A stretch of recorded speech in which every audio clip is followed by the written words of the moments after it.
Many years ago, in a magnificent kingdom, there was an emperor whose passion for new clothes knew no bounds. He lavished all his wealth on extravagant garments, neglecting the needs of his soldiers and forsaking the pleasures of the theater and hunting.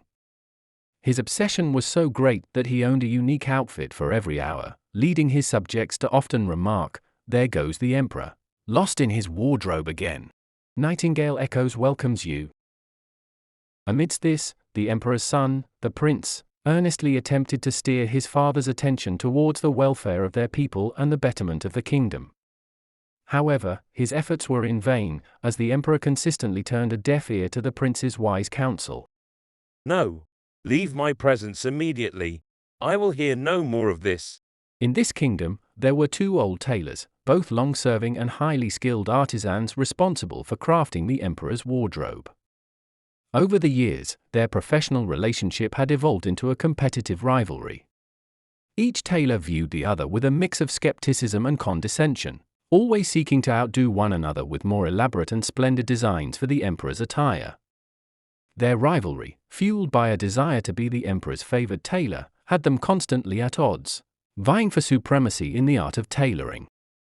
Dissatisfied with the garments crafted by the two tailors, the emperor, in his quest for the most extraordinary clothing, announced a grand reward for anyone who could create the finest outfit for him.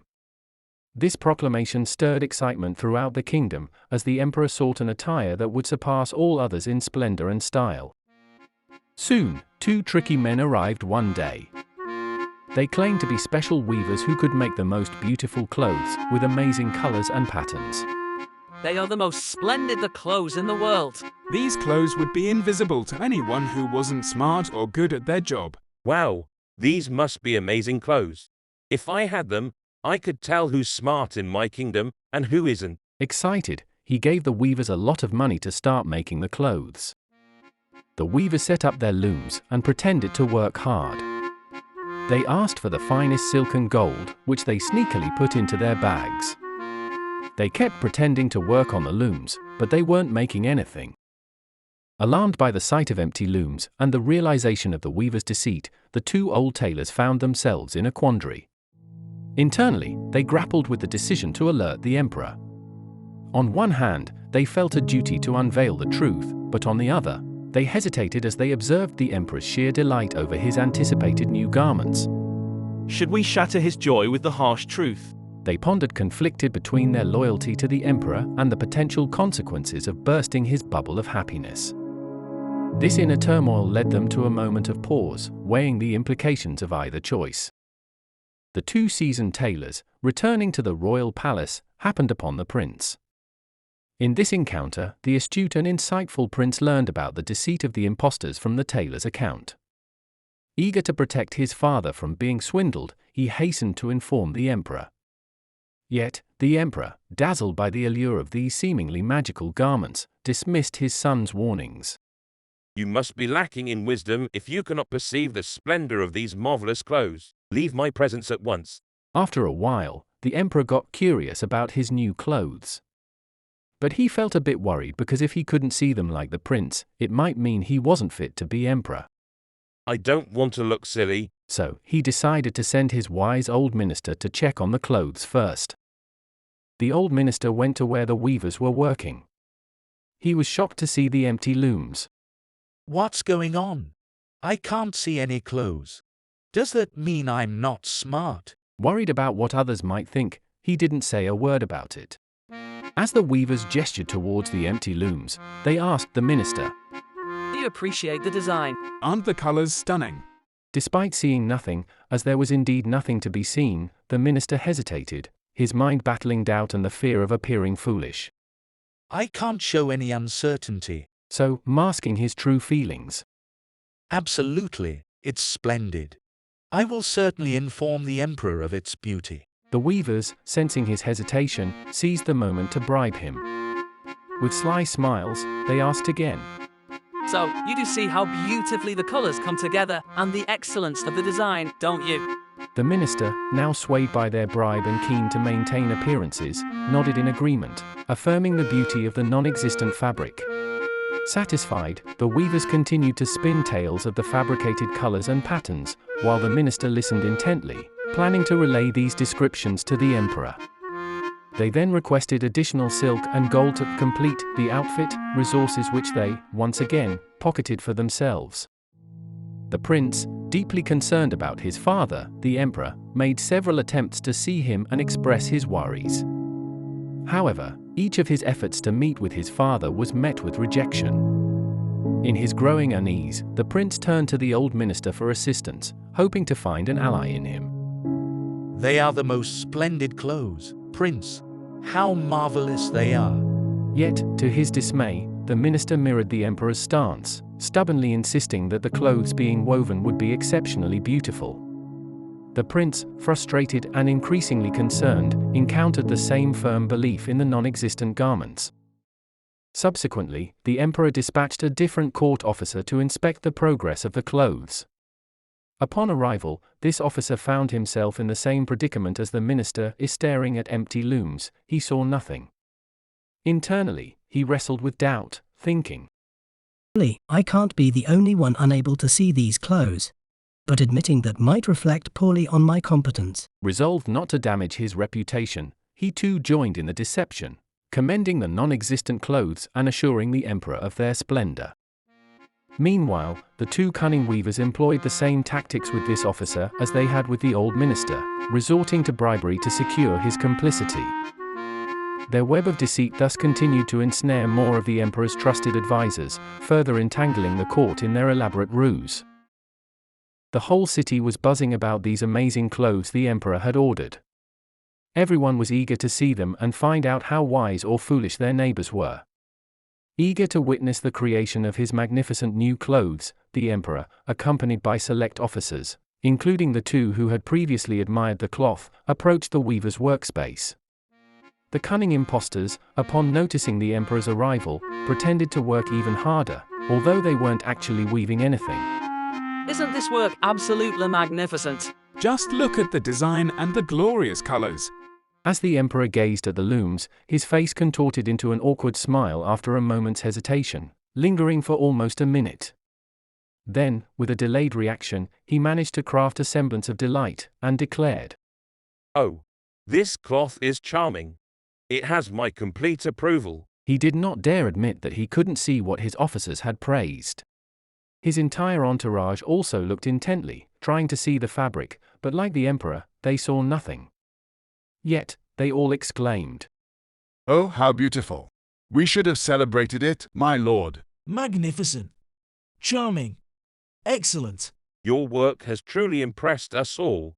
As a token of my appreciation and recognition of your skill, I hereby bestow upon you the ribbon of knighthood and grant you the esteemed title of gentleman weavers.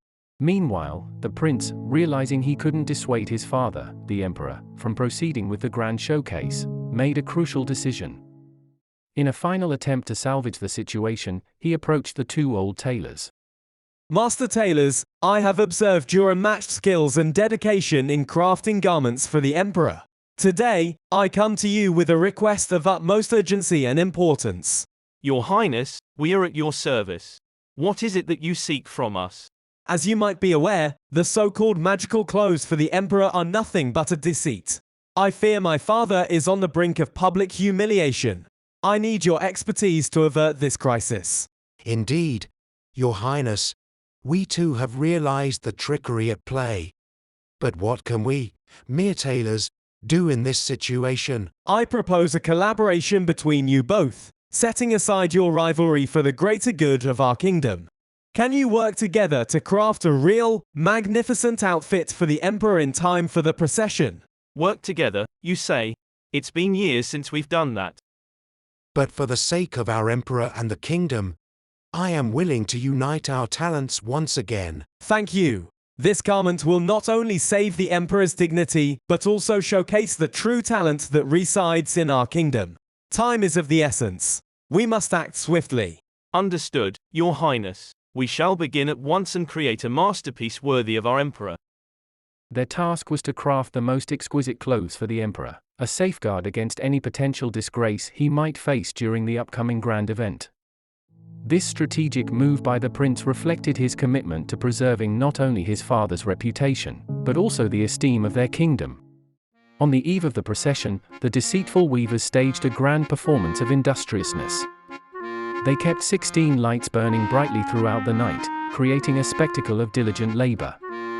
With exaggerated gestures, they mimed the actions of weaving, rolling non-existent cloth off the looms, snipping at the air with scissors, and stitching with needle and thread that were purely imaginary.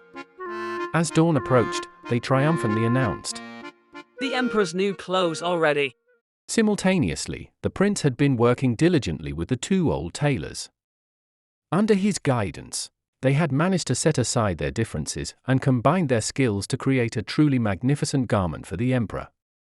This genuine masterpiece was a stark contrast to the imaginary attire crafted by the impostors. In the early hours, as the kingdom still slumbered, the prince carefully transported this real outfit in his carriage, keeping it close at hand. He had meticulously planned every detail, ensuring he was prepared to intervene and safeguard his father's dignity at the crucial moment during the procession. When the emperor and his courtiers arrived, the impostors acted as if they were presenting and dressing the emperor in his new clothes, describing each piece as they pretended to put them on him. Here are your Majesty's trousers, the scarf, the mantle. The suit is as light as a cobweb. One might think they have nothing on, which is the beauty of this cloth. All the courtiers, though seeing nothing, praised the invisible garments. "If your Imperial Majesty will kindly strip down to your shorts, we will fit the new suit." The emperor, donning only a pair of shorts, stood ready as they pretended to adorn him in his new, supposedly magnificent attire. He turned before the mirror, while everyone exclaimed how splendid and fitting his new clothes were, admiring the non-existent design and colors. As the procession was about to begin, the chief master of ceremonies announced that the canopy was ready. The emperor, determined to maintain his dignity, asked if his new clothes looked well. The lords of the bedchamber, pretending to hold the train of his cloak, felt around on the ground, not wanting to seem foolish for not seeing the clothes. Thus, the emperor paraded through the streets under the high canopy, with his people admiring the non-existent clothes. Everyone was afraid to admit they couldn't see them, for fear of being thought stupid or unfit for their positions. The emperor's invisible suit made a greater impression than any of his real ones had ever done. But then, a little child, in the honesty of innocence, exclaimed, "But the emperor has nothing at all on besides his shorts." Listen to the voice of innocence. "But the emperor has nothing at all on besides his shorts." Upon hearing the shouts of "he has nothing on" from the crowd, the emperor was struck by the reality of his situation. However, he believed the procession had to proceed. At that critical juncture, the prince swiftly moved forward, holding the real clothes to cover his father. "Father." "Son." In that moment, with a subtle gesture, the prince signaled for the parade to continue, seamlessly integrating this intervention into the procession. Overwhelmed with a profound sense of guilt for not heeding his son's warnings and for mistrusting the honest people around him, the emperor was filled with remorse. He requested the prince to take immediate action against the two cunning impostors responsible for the deceit. The prince, with a sense of duty and resolve, took charge of the situation, ensuring that justice was served.